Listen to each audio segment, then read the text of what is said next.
Алоха, друзья! Добро пожаловать на Гавайи!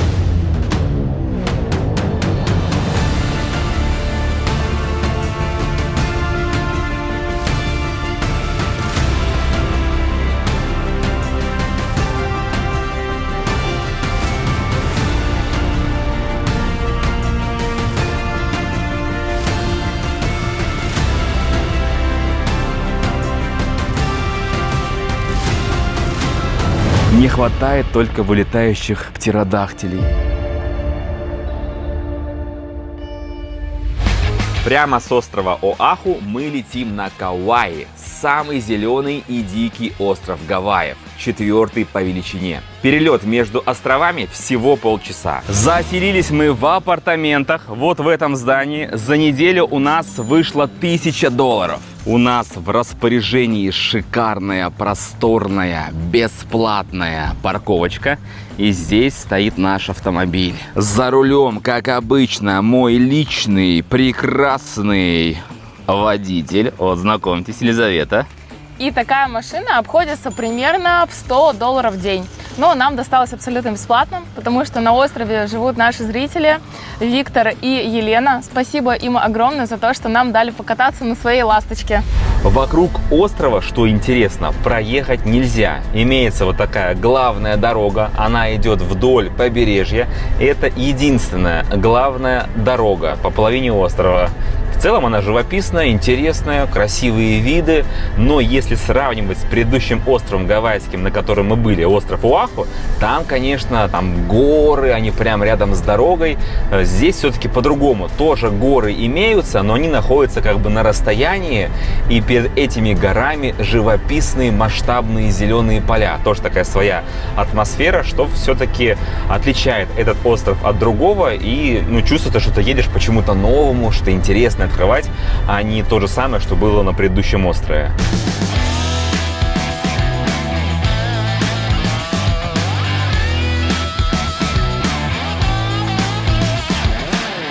Заправляемся. Здесь бензин у нас в галлонах. Обычно мы заправляем конкретную сумму, например, $30 или $50. Чтобы не перелить лишнего. На острове не без проблем. Главная проблема здесь — это парковка. Ты пока вот так припаркуешься на месте, а места очень мало, бывает даже час проходит. Поэтому очень часто я Лизу оставляю вон там, она колесит по парковке, как бы ждет, пока место освободится, потому что по-другому здесь никак. А сам иду, чтобы время не терять, пляж хоть поснимаю. Ну, собственно, вот он и пляж. Вообще считается, что северное побережье этого острова награждено самыми красивыми пляжами здесь. Ну, именно на этом острове. Пляжей очень много, но на севере самые красивые. Они даже не столько красивые, сколько широкие. Вы посмотрите на эту красоту. Обалдеть. И на эту ширину на самом деле не так много людей. Потому что хрен запаркуешься. Обалдеть. И мощный сине-бирюзовый океан. Вот это цвета. Вот это насыщенность. Еще ветерочек дует. То есть здесь и загораешь, и тебе одновременно не жарко. Все продувается. И на заднем фоне зеленые-зеленые горы. Пейзажи завораживающие. Но если честно, вот конкретно на этом пляже, я думаю, что купаться очень опасно. Невероятная мощь. Возможно, даже есть обратное какое-нибудь течение. Но вы сами видите, да, конкретно вот здесь никто не купается. Все купаются вон на той стороне, там волны поменьше все-таки. Фу, ребята, 20 минут ожидания, и я запарковалась. Наконец-то. На самом деле это огромная проблема всех Гавайских островов, потому что все-таки это Америка. Америка — это автомобильная страна. Огромные причем автомобили. Огромные автомобили, все на них. И, конечно, вот здесь бы частичку бы Азии добавить. Вот в Азии почему классно? Там на байках все катаются, быстренько доехал, запарковался и все. Здесь с этим огромная проблема. Но усилия 100% стоят того. Вы только посмотрите, какой живописный вид, какой красивый пляж. Как с райских картинок далеких островов. А уж искупаться с таким видом, это, конечно, 100% того стоило. Эти парковки, блин, на этом острове. Какова красота. вода такая теплая здесь. Вода очень теплая. Короче, вот картинка, знаешь, как сериал Lost. Все. Ты выживаешь где-то на диком острове. Если раздавать оценки пляжам по экзотичности, наверное, вот этот пляж, я даже не кривя душой могу сказать, это самый экзотичный пляж, на котором мы были. Серьезно. Никакие Таиланды, никакие Филиппины, никакие острова там в Индонезии, Бали, они вообще рядом не стоят по красоте вот этой. Причем, наверное, картинка не до конца передает, насколько горы, они глубоко, то есть они разной глубины, разной высоты. И так все красиво, там какие-то райские микро-жизни в каждом лесочке. Птички летают, вот так смотришь глазами, очень красиво.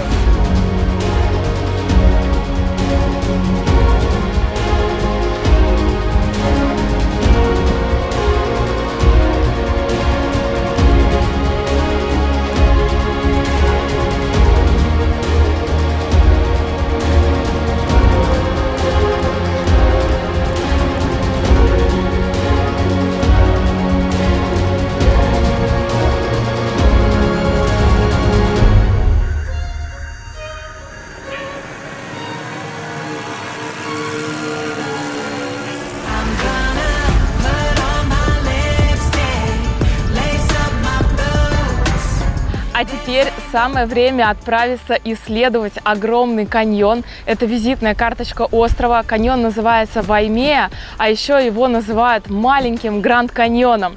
Здесь огромное количество смотровых, инопланетные пейзажи, и все это сейчас мы вам покажем.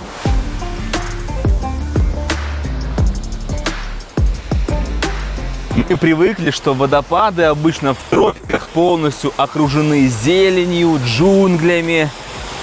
А здесь красная земля, как будто бы на Марсе находишься, и водопад. Вот это сочетание. Такого в своей жизни мы еще не видели. Водопад получается на Марсе. Место потрясающее. Вот этот вот яркий красный цвет, это, конечно, что-то с чем-то. Как вообще это все происходит в природе? Безумство. А происходит все следующим образом. Просто едешь по этой потрясающей дороге, останавливаешься, насладился местом, кайфанул, дальше сел в автомобиль и поехал на следующую точку.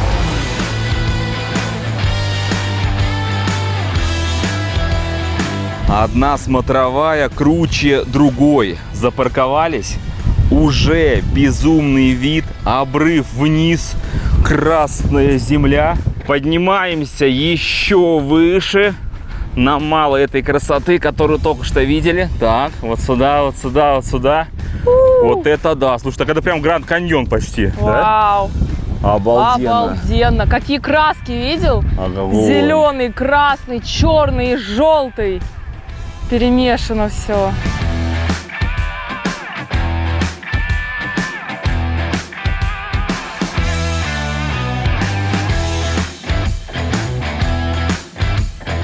Есть также вот такие цивильные площадки. Они огорожены, чтобы никто никуда не упал.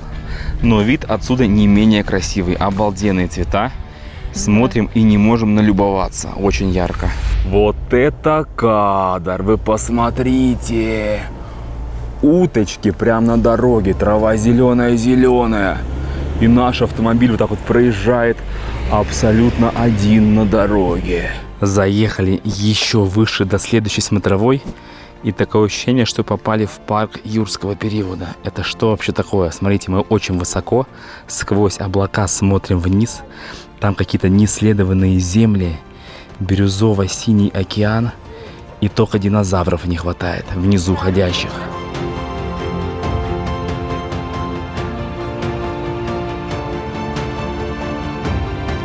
Кстати, въезд в парк платный, и на любой из смотровых площадок вы найдете вот такие вот автоматы.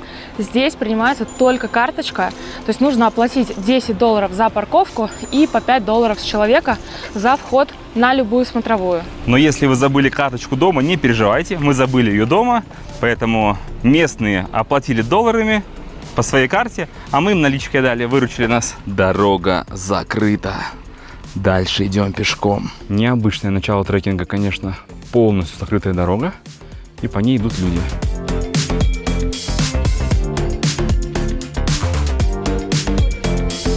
Мы ехали до самого конца, уперлись в закрытую дорогу, и благодаря нашему упорству мы получаем в награду вот такой потрясающий вид. Не устану повторять, действительно парк юрского периода. Не хватает только вылетающих птеродактилей. Невероятная высота, синий-синий океан, и там он идет парусный такой катамаран, на котором мы обязательно отправимся кататься и оттуда посмотрим на эту сторону, на эти горы со стороны океана.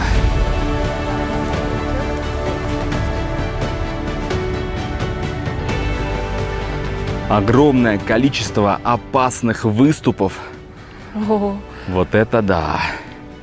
вау. Нужно быть крайне осторожным, чтобы не сорваться в эту красоту. Ну и дальше, получается, мы идем по живописной тропинке. И чтобы вы понимали, то есть вот хребет, который я вам сейчас показывал, вот тот, который справа находится, видите, вот он справа, уходящий в океан, то есть прямо туда можно долго-долго идти. Определенно на Гавайях одни из самых живописных трекингов, в которых мы были. И все это потому, что в целом везде природа, она, как знаете, вот как будто бы похожа. Что-то вот там такое схожее везде есть. А здесь ты гуляешь на Гавайях, и все какое-то новое. Вот нигде в мире нет такой природы.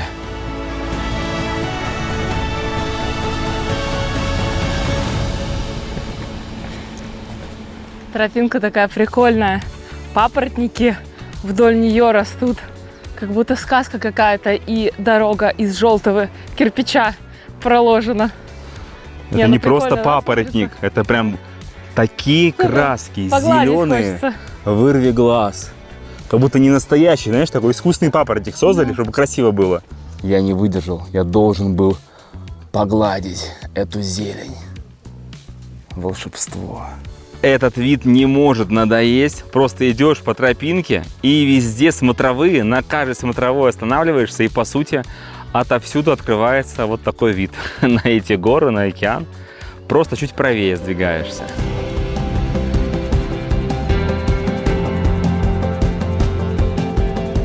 Левая часть горы открыла перед нами свои объятия. И вообще такое ощущение, что все это величие, это когда-то взорвавшийся вулкан, и все нахрен разнесло. Но смотрите, как клево вот эти вот борозды просматриваются. У меня такое ощущение, что это когда-то давным-давно стекала лава, и вот она так вот в таких причудливых, красивых формах и застыла. И теперь мы этим наслаждаемся. А какой здесь красивый, необычный, пушистый мох на вершине горы.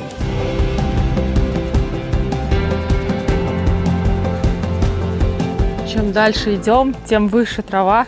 Людей нет. Даже немножко страшновато. Где мое мачете, знаешь, так рубить кусты. Но в этом и кайф Гавайских островов. Ты как будто бы первооткрыватель этих мест. Находишь точки, куда можно подняться и увидеть потрясающие виды. Интересно, как ты там будешь протискиваться. Посмотрите. Видимо, много осадков. Так Почва грязно. размывается. Там ручья только не хватает. Приходится вот так вот пролазить. Это просто глиняные штуки слепленные. Жесть, тут еще такой же поворот. Юху! Гора высотой 1300 метров. Вид шикарный, красивый, устали. О. Ну, такой. жесткий трек. Посмотрите на мои кроссовки. Это жестко, покажи, да. Вот так вот. Вот так у Лизы, вот так вот у меня. И вот такие всякие колда, материться нельзя. В общем, очень жестко. Вон там с огромной скоростью летят облака. А вот здесь покажи, в ну эту как сторону. аккуратно. Да, здесь осторожно. Так, сейчас, секунду, ребята. Просто чтобы вы понимали, вот он кроссовок, да. И это все обрыв вниз, вон туда. Не знаю, чувствуется ли вам высота. Ну, очень высоко, короче, очень высоко. Вот так вы точно это видите. Это с ума сойти вообще. Мы здесь абсолютно одни, сюда никто не доходит. И здесь же наверху забор. Написано «Predator Control».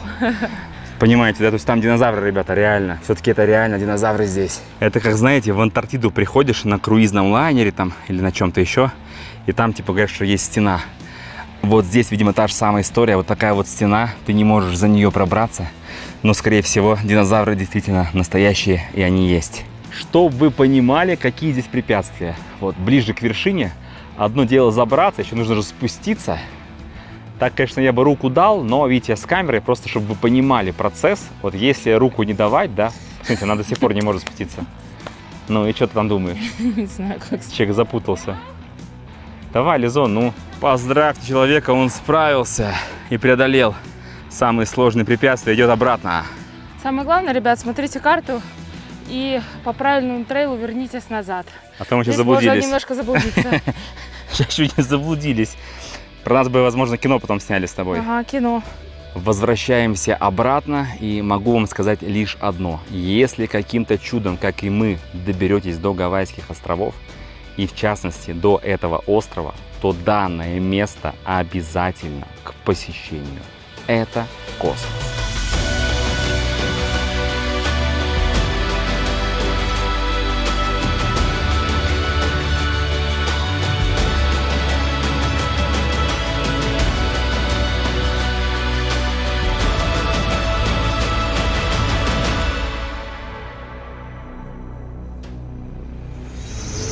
Стараемся не изменять гавайским традициям. Берем себе покебольчики, то есть рис, и на выбор выбираешь там тунец, лосось. 8 баксов.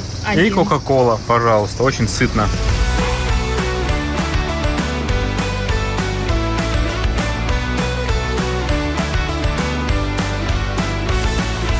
По дороге к следующему месту пробираемся через сказочные корни дерева, через джунгли.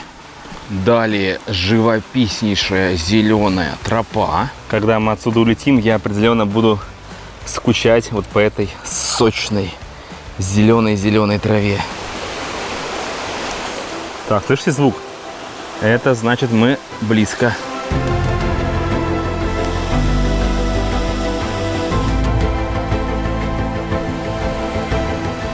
И вот оно местечко. Посмотрите, как живописно. Внизу водопад. Вон там тоже водопад. Позади горная река. Обалденно. И все это впадает прямиком в океан. Шикарные цвета. Шикарная картина. А обратили внимание, какие камни черные? Это не просто камни, это вулканический песок вместе с лавой. Обалдеть, раньше когда-то это все было вулканом. Из-за того, что место опасное, даже имеется такое спасательное приспособление, если вдруг кто-то окажется вон там в океане, в этой впадине. А шли мы сюда вот за этими ваннами. Природные ванны, называются они ванны королевы. И скажу я вам, при виде этих ванн, действительно, королевские ванны. То есть там у нас океан, а здесь ванна, окруженная камнями. Цвет воды так отличается от океана. То есть там синий, бирюзовый, да, а здесь такой больше в зелень уходит. И даже есть местечко для уединения. Получается, волна приходит, вот сюда залетает, опа, и вон туда прямо в бассейн. Постоянно водичка обновляется. Лизончик вон уже занырнула. Вода теплая, Лизон? Нормальная, да? Короче, нам сказали, что вот сюда нужно приходить во время отлива, а как оказалось, то есть сейчас максимальный прилив, и все-таки лучше во время прилива приходить, чтобы вот этот эффект застать, когда вот она, волна заходит вот сюда, и прям до меня почти достала. И бассейн снова пополняется.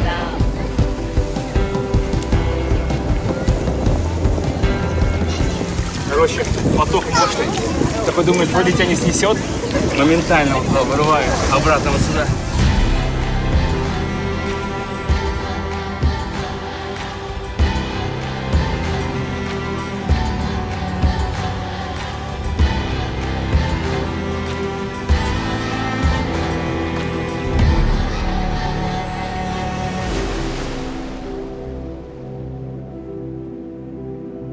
Наконец-то настал тот день, ради чего бы мы приехали на этот остров. Мы отправляемся на экскурсию на побережье на Бали.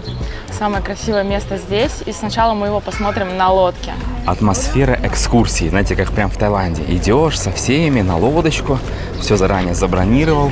Вот Василий, пожалуйста, великолепный, Да, счастливый. мы с утра приехали примерно в 50 километрах, наш дом находится. То есть мы на машине сюда приехали, никакого трансфера. И так сделали все люди. То есть трансфера нет. Ты сам на машине арендованной приезжаешь на место, где начинается поездка. А вот, кстати, и парковочка. Здесь все свои машины и бросают. Единственное, что меня пугает сейчас, вот все люди, которые сзади, чтобы ты понимала, они все будут на нашем катамаране. И вот эта вот часть людей, все на одном катамаране. А вот и наш катамаран. Красавчик. Сейчас главное занять какое-то козырное место. С тапочками нашими дальше ехать нельзя. Мы их оставляем прямо здесь, на пирсе, и идем загружаться. В целом мы заняли козырные места. Очень удобно, комфортно. Вот такие вот скамеечки сделаны. Там уже вот воду разносят всем желающим. Началось. Посмотри. Вот это сервис. Это булочка с цинамончиком прилетела. Походу у них здесь пекарня на нижней палубе. Еще и фруктики разносят. Какая-то лакшери поездка получается.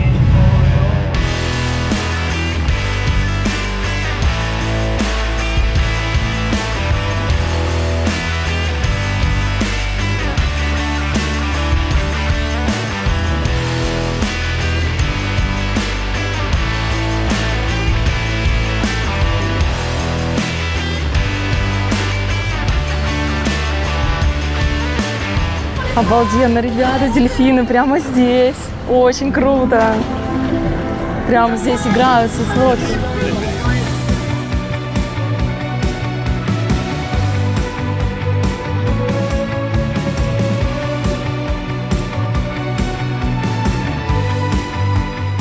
В экскурсию включен снорклинг, причем приплываем не только мы, но и другие катамаранчики прямо у скалы. Виталик вооружился ластами, маской.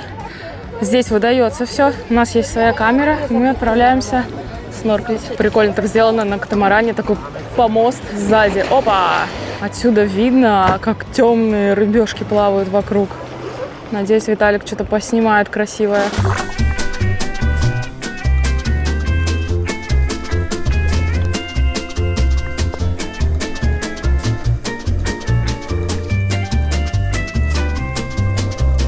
Короче, в очередной раз убедился, что здесь снорклинга, ребята, нет. Снорклинг. Зато Пепси есть, да. Снорклинг он на Мальдивах, в Таиланде. Здесь шляпа полная. 3 рыбки плавают, умершие все кораллы. То есть самая красота, она именно в скалах. То есть сюда едут за природой, но не за подводным миром. Место очень красивое, живописное. Прям под скалами стоим. Но вот смотришь на этих людей и думаешь, что вы там смотрите? Вот там вообще ни черта не видно. Темная вода и 3 рыбки плавают. У меня вообще такое ощущение, вот мы, например, из России часто летаем в Таиланд, на Мальдивы. Для нас это очень близко, и там шикарный подводный мир. А здесь люди такие все вот на лодку заходят, они такие все в восторге, типа вау, как круто, как супер.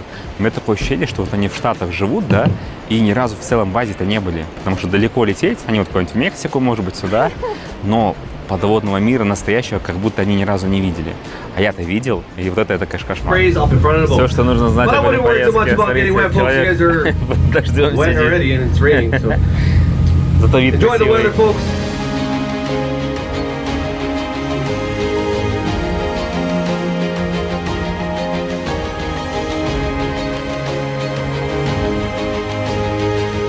Ребята, тот самый вид, ради которого мы сюда приехали. Огромные волны, но просто нереальная картинка. Что такие облака прямо на горах, и они цветные, красно-зеленые, коричневые. Очень красиво. Вживую это в 100 раз лучше. Не знаю, передается ли вам через камеру все это, но очень круто смотрится, даже несмотря на то, что нам, не повезло с погодой.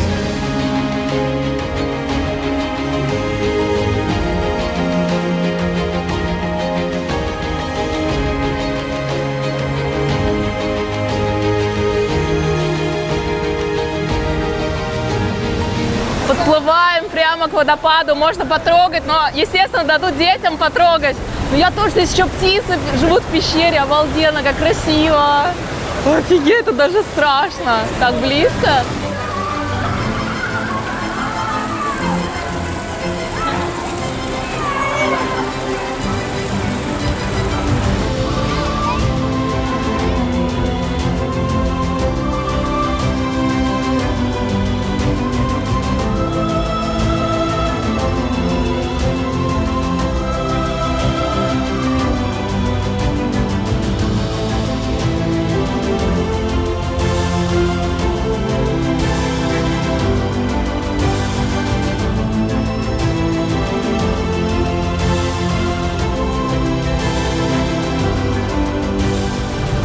Капец, страшно снимать даже, да?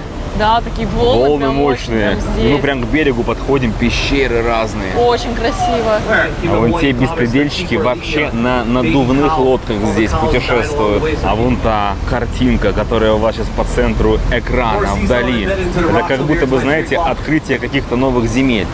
Если вот всех людей бы убрать, и мы все одни были, действительно, как будто ты первооткрыватель нетронутой земли.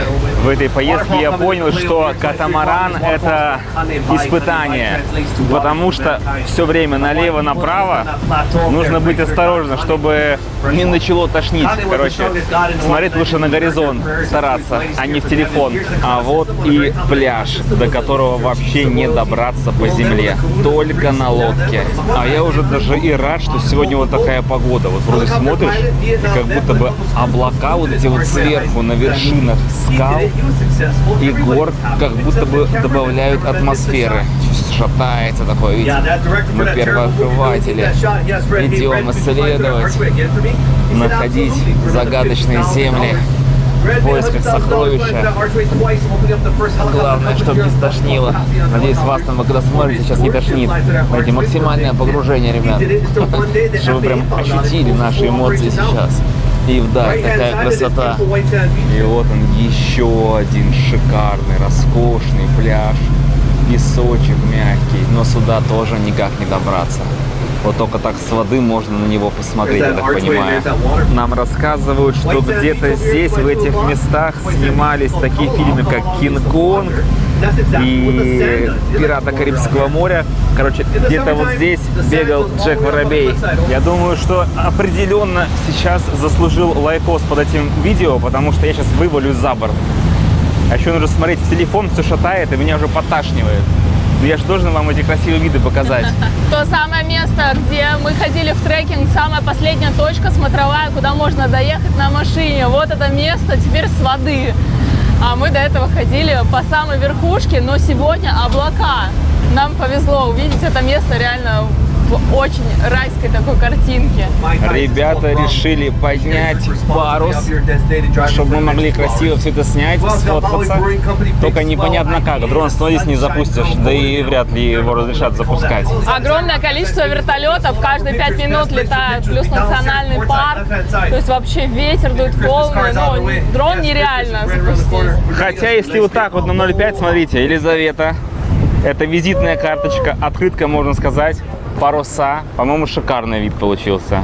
Классно. И дрон даже не нужен. То есть обратно мы пойдем под парусом. Вообще музычка играет, вообще так классно. Супер на катамаране, очень понравилось. Стоит каждого потраченного доллара, как говорится. Вот это вид, да?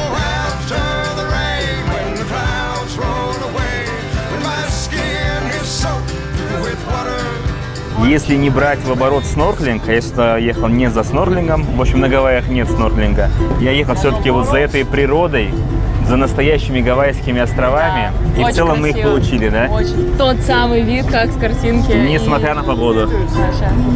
Обалденно. Короче, будь здесь, рекомендуем. Это топчик.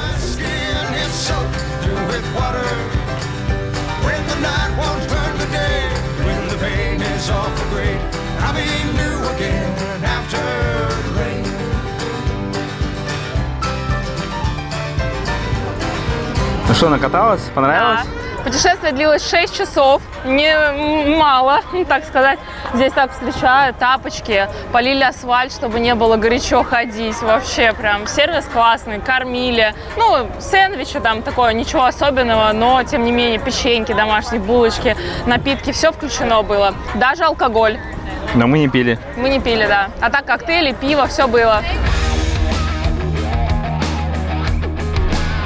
Американский вайб таков. Едешь к следующей локации, параллельно жена тебя завозит в Starbucks. Вы помните, да, выпуск из Нью-Йорка смотрели? В Нью-Йорке отвратительный Starbucks, ужасный. А вот здесь на Гавайях, так как они сами кофе выращивают, видимо, зерна кофейные используются в Starbucks именно гавайские. Это невероятно. и едешь, кайфуешь на следующую локацию. Главная особенность Гавайских островов в том, что ты можешь ехать, светило солнышко, ты такой радостный, сейчас посмотрю разные пляжи, на горы заберусь, и просто в одночасье хлоп, и льет ливень, гор уже даже не видно на горизонте, и с этим приходится смириться. Но чтобы все Гавайи увидеть, все места посетить, нужно, конечно, закладывать больше дней. Бывает, выезжаешь такой, думаешь, вот сейчас, короче, сегодня самый классный топовый контент, бам, ливень, и ты все, ты ничего даже не снимаешь. И завтра выезжаешь и едешь по этой же дороге, чтобы все это увидеть. Поэтому имейте это в виду, достаточно дождливые острова, особенно в районе гор. А горы на всех островах гавайских есть.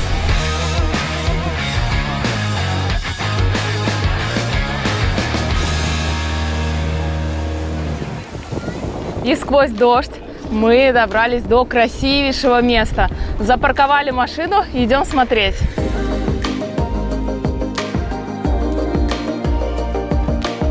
Многие места на этом острове нужно бронировать заранее через интернет. Это место не исключение. Это национальный парк, национальный заповедник. И въезд сюда стоит $11 на одного человека. Бронируется все через интернет, через приложение. И когда вы въезжаете, вы называете свою фамилию. Все очень строго, по спискам. Поэтому имейте в виду, что все нужно бронировать заранее. Все настолько строго, что за эту черту, как здесь написано, могут проходить только птицы. А заповедником эта территория считается потому, что здесь обитают вот такие вот замечательные птички, которые сейчас на плакате. Информацию можете перевести, если знаете английский, или воспользоваться переводчиком. И, собственно, вот сюда, если мы с вами подойдем, у нас обрыв, там бушующий океан, и вон там на скале огромное количество этих птиц.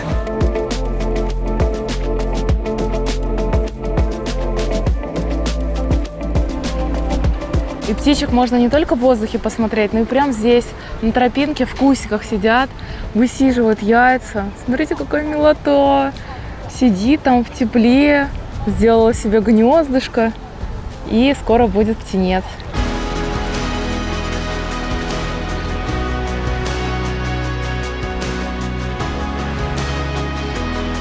Ай, какой красавчик, вы посмотрите. Единственный, бесстрашный, прямо здесь на площадке сидит, наблюдает за проходящими мимо туристами. Hello! Знаете, такой гордый. Ну что там, да? А ты кто, чепушила? Ты зачем сюда приехал? Это моя территория. Вали обратно в свою Девяткино. А какие ласты-то у тебя, божечки! Так ты, получается, занимаешься подводной охотой, что ли? Я тебя раскусил. Ему пофиг вообще на меня. Он птиц других выслеживает. Думает, на кого бы напасть, чтобы отнять рыбу. А тут кто-то яйцо бросил. Не твое? Вот это?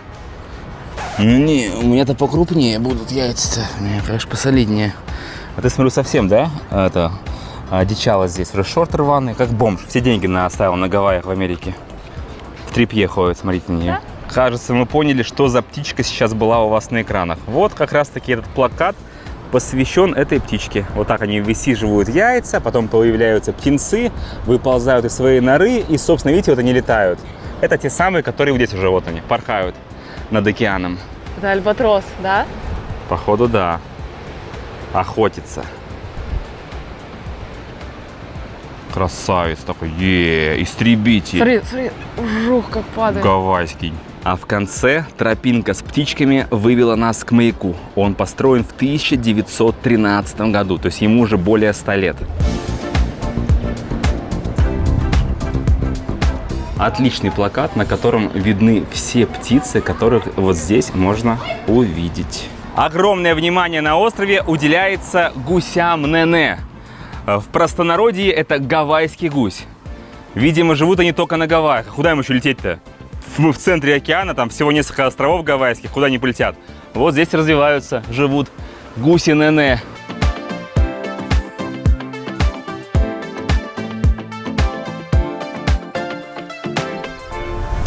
Зацените, как заросла дорога к следующему водопаду. То есть асфальт, все отлично, а по бокам вообще живого места нету. Ну, имеется в виду без травы. То есть везде все заросло травой. Очень круто смотрится, эффектно. Классно, что они даже не подстригают ее, возможно, специально, чтобы было ехать интересно. Прямо она уже на дороге. Вообще, она прям вылезает, смотрите. Прям по зрителям бьет, по щекам им трава. А цвет у нее такой, да? Вообще. Салатовый. Максимальное погружение в дорогу получилось. Трава, конечно, волшебная, но есть одна проблема. Во-первых, здесь опасно, да? Из-за травы не видно, что как долго ты будешь лететь вниз. А во-вторых, из-за травы не видно этого прекрасного водопада полностью. В которого мы ехали сюда. Он безумно красивый, безумно мощный. Но туда, как мы поняли, нельзя спускаться. Может только сверху посмотреть.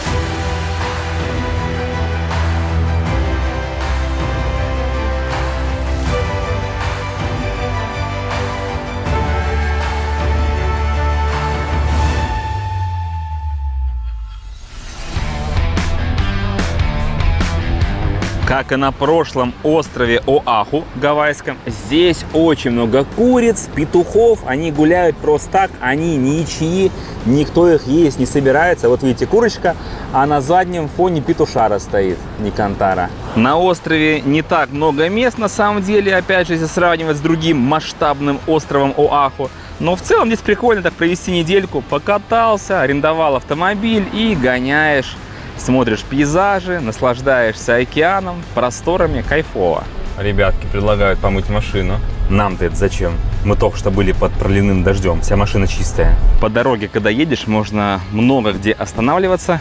Разные смотровые площадочки имеются. Вот, например, такая. Вид на долину с рекой. Там по этой реке на каяках ребята катаются. Вот здесь тоже, видите, как красиво смотрится, да? На заднем фоне верхушки гор, река, вон тоже 2 каяка. А здесь сразу справа от дороги еще и водопад.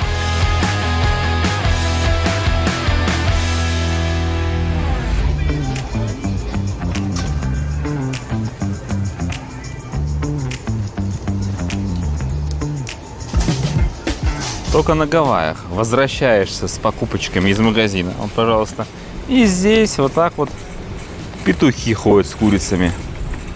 Везде, по всем Гавайям.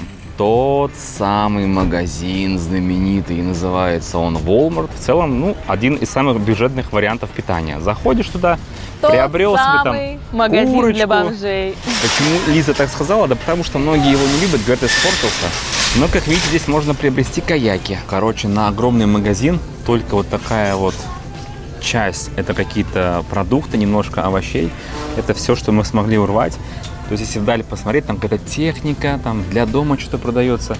И вот единственная такая полочка с булочками, например, да, все, какие-то носки, бытовуха. И это не собственная выпечка, это какие-то, ну, не очень вкусные вещи. Не такие, как пекут в других магазинах. Короче, все магазины на острове, кроме Walmart, лучше там покупать. Ну да. И выбор больше. Поэтому мы свалили оттуда куда подальше, до магазина Big Safe. Затарились, вот действительно нормальный магазин. И быстрая еда есть, и суши, и роллы, и покеболы, и рыба, и мясо, и все что угодно. Вот самый лучший магазин на острове. Ну не самый лучший, просто цены приемлемые. Самый лучший магазин – это Foodland, по нашему мнению, по типу нашей азбуки вкуса. Но, к сожалению, на этом острове он всего один, находится далеко отсюда. Каждый раз не наездишься, поэтому Big Safe – это сеть, их несколько. Очень удобно ездить, и вот так, если быстро надо заехать, что-то взять, перекусить, то прям самое то. И цены приемлемые. Кстати, если сравнивать с Азией, где огромное количество 7-Eleven, всякие Индомареты, знаете, в Индонезии там вот эти магазинчики такие вот, как ларечки на каждом перекрестке, каждые 200 метров. Здесь таких магазинов вообще нет, просто ноль. Только большие супермаркеты, гипермаркеты.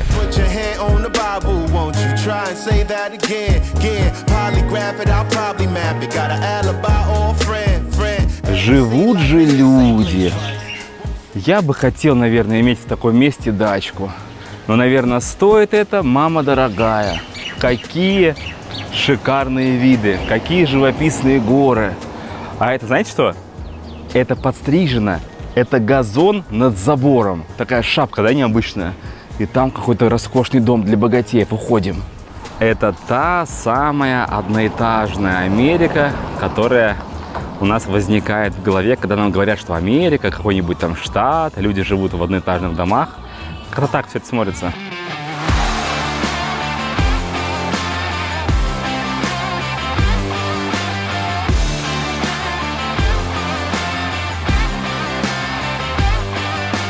Все пляжи на острове оборудованы спасательными вышками. Там сидят ребята, в бинокль глядят, чтобы никто не утонул. И все это находится, естественно, прямо на берегу океана. Вы только посмотрите на этот пейзаж. Такие зеленые, получаются, холмики, пальмовая роща, сзади горы и широкий длинный пляж. Такой дугой уходит. Идеальное место для отдыха без волн.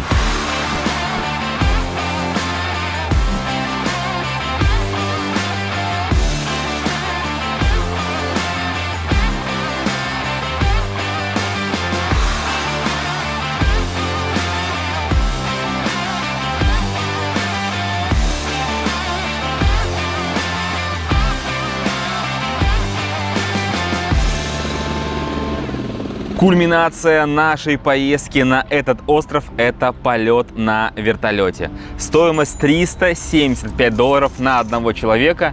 И мы сейчас отправляемся, взмываем в небо и увидим те самые гавайские пейзажи, горы, океан, но с высоты вертолета. Места труднодоступные, которые можно увидеть только с вертолета или с воды на катамаране или на какой-то лодке. Перед полетом нас посадили вот таким вот образом. Это видеоинструкция, подготовка, безопасность.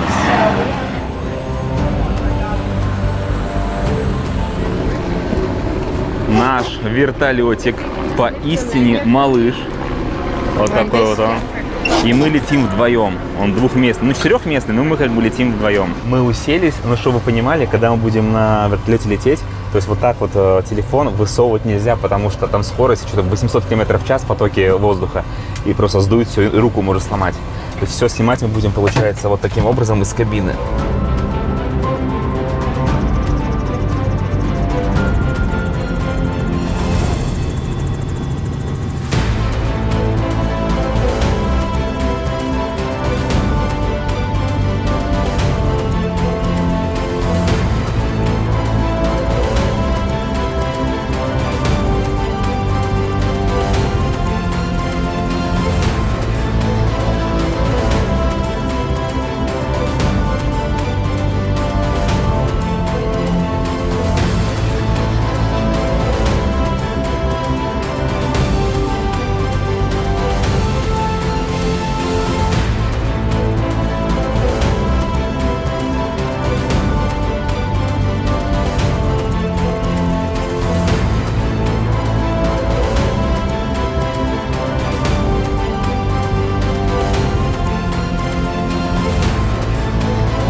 О, ребята, это было просто великолепно, нереально, как красиво. Мы летали целый час, мне мало, я хочу еще. Просто взрыв эмоций. Ты вообще очень поняла, что мы вокруг острова пролетели? Да, вокруг острова все посмотрели, очень все места. Маршрут, все самые красивые места. Словами, конечно, все это не передать, потому что, ну, вот снимаешь на камеру, и то, что ты видишь своими глазами, это, конечно, да, разные вообще вещи. Высоту видишь, горы, объемы, ветер. Кстати, довольно-таки прохладно. Я просто кофточку. по сторонам смотрел вот так вот и смотрел в телефон. Вообще. И понимаю, что картинка на телефоне это вообще не то. Плоскость. Вообще, да, что-то не то. Короче, ребят, прилетайте, будете здесь, обязательно брать вертолет. Вертолет обязательно. Просто, мне кажется, Прилететь на Гавайи и сэкономить на вертолете — это полный бред. Самый красивый вид был именно с вертолета. То есть вода, хайкинг, вот это все, что мы смотрели с поинтов, это все не то. Вертолет просто нереально. Охренеть, какой вид. Это самый красивый полет в нашей жизни. Даже слова не подобрать. Да. Бомба.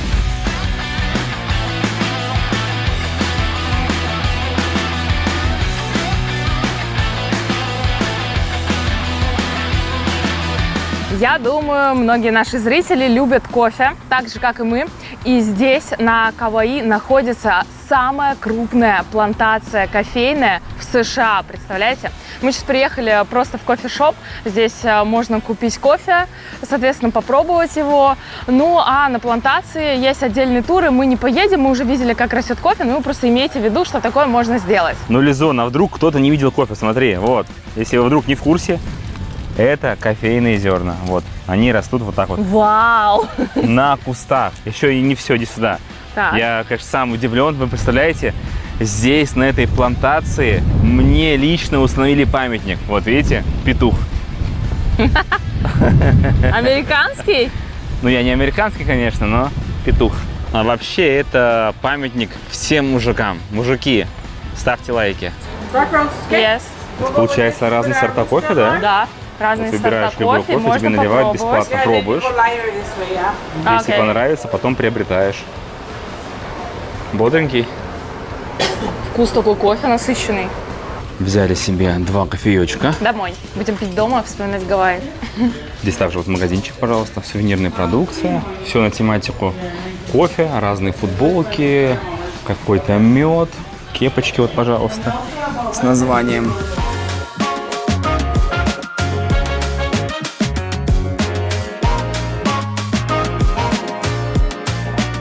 Выпили кофе и двигаемся по южному побережью. Заехали в такое интересное местечко, называется «Струящаяся труба». Ну, типа того. В общем, из одного места вода, а из другого звук. И получается, как будто вода со звуком. Слышите? И буквально здесь же, 5 минут езды, находится пляж. Называется он Shipwreck Beach. Чем-то напоминает пляж Dreamland, который на Бали находится, потому что здесь достаточно большие волны. Многие ребята даже серфят. Но атмосфера классная. Располагает к отдыху на фоне зелени. Все это происходит, пальмочки растут. А кто-то даже вот таким образом, бам, со скалы прыгает вниз головой. Ух ты, психи. Сумасшедшие. Ну и здесь же еще один пляжик находится. Вот такой он. Называется Паипу. Самый главный пляж на этом побережье. Ну и как вы видите, все самые популярные места очень любят туристы. И, пожалуйста, прям как у нас в Анапе. Вся бухточка занята, все купаются, отдыхают, загорают. Ну и для понимания, вот на таких пляжах здесь находятся разные отели. Например, Шератончик. Вот он здесь. Забрали себе самое элитное побережье.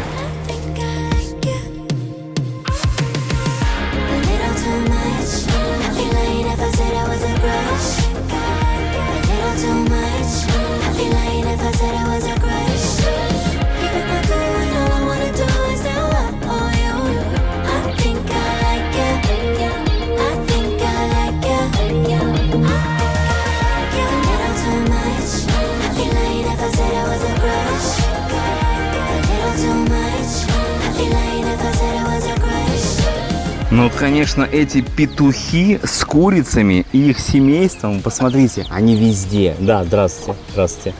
Они повсюду. На всех парковках, везде петухи и курочки.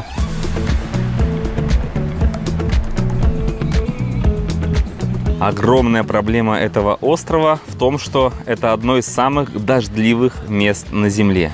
Мы прибыли к очередному пляжу. Смотрите, что ночью творилось. Да, ночью все заливало. Нам даже сирена, мы спим, короче, у нас 3 утра, сирена на телефоне, типа вообще цунами, эвакуируемся, все эти вот дела. Но мы легли дальше спать, просыпаемся, все хорошо, но... Ну, то смотри, как красиво, желтый автобус школьный стоит в этой луже прекрасной, с пальмочками. Ты поняла, в чем прикол-то? Вон там, где был водопад, окруженный красной землей, типа много железа, все такое вот красное, да. Земля красная. Так вот, прошел дождь, и посмотрите, ребята, вот река. Все это с гор сходит вниз. То есть это не какая-то помойка, это не грязь, да. Это не туалет. И просто вот такой остров. Пляж с красной водой. Как вам такой вариант? Опять же, нам не повезло просто.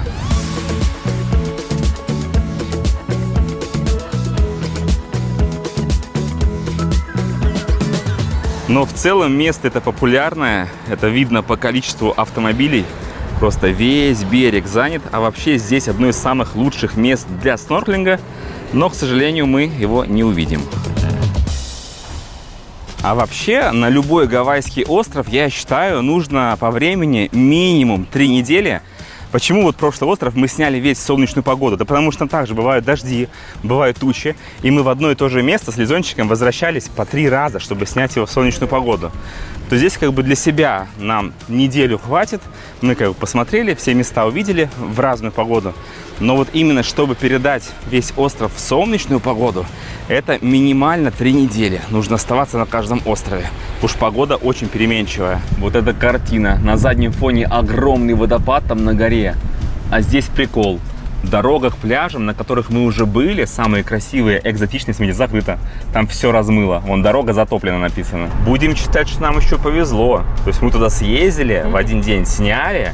Мы же хотели вернуться, другой пляж подснять, на дроне полетать. А во, все, затоплено. Так что делайте выводы. Вот такие вот они гавайские острова. Это, конечно, прикол. Мы сейчас смотрим новости. Буквально этой ночью все телефоны заверещали, причем стоял бесшумный режим, в общем, сигнализация. Экстренная ситуация. Цунами несется на Гавайи. Это на полном серьезе. Вот даже в новостях написано. Но через час после объявления как бы эвакуации, цунами, волна, видимо, погасла и отменили, в общем, эвакуацию. Но это не отменяет тот факт, что Не было эвакуации. Ну, типа, хотели уже эвакуировать там всех. Ага, тебя эвакуировать с острова, конечно. В любом случае, вся часть правая, вон та, куда мы уже ездили и где снимали самые шикарные пляжи, которые вы уже видели, сейчас она затоплена. То есть туда не подъехать. Все мосты затоплены, дороги затоплены. Это никак не связано с цунами. Ну, вроде никак не связано. Короче, вот это тот самый случай, когда совпадение, не думаю. Но в любом случае нам повезло, я так понимаю, потому что мы там все отсняли, все самые красивые пляжи, но сегодня вот парочку не успели, ну да ладно, хотя бы что-то смогли снять. Заехали под конец на моечку. Первый раз такой мойки, господи, как страшно. Как в фильме ужасов. Щетки везде тут орудуют, пена летит. Мы же должны вернуть автомобиль в чистоте, да? Машина сама едет, да, на нейтралку ставишь, у тебя как бы там определенный механизм просто проводит под всей этой суетой. Такая тряпка, смотри. Вот это фильм ужасов, реально. Чужой, блин. Оп-оп. Ой, сушка сейчас будет, понял? Сушка? А сейчас обдувать-то будет. О, смотри, обдувается реально. О-хо-хо-хо-хо. Нормально. Все, мы чистые, поздравляю. Мы взлетаем. Как узнать, куда? Реактивный двигатель включился, слышишь? Страшно. Смотри, за сушка такая. А идеальное место для купания на острове – это бассейн. Посмотрите, какая красивая, чистая, бирюзовая вода. Какой прекрасный Виталий Джан плавает. Теплая вода? Все шикарно. Ну вот, видите, как прекрасно. Даже океан не нужен. Да, зачем океан? Ну, это вообще ерунда. Вид красивый. Подводя итоги, Кауаи – это маленький остров, но здесь есть такие места, которых реально больше нигде нет. Это Иннополис с его нереальными обрывами, и каньон Ваймеа, как будто мини-Гранд Каньон посреди океана, и горы, которые почти все время в облаках. Кауаи – это про природу, про тишину, про ощущение, что ты чуть-чуть потерялся, но в хорошем смысле. Маленький остров, но очень большие впечатления. Надеемся, вам понравилось. Поставьте лайк, напишите комментарий. А если вдруг не видели первую часть про остров Оаху на Гавайях, то подключайтесь к 2 часам невероятной красоты. Всем алоха и до новых встреч!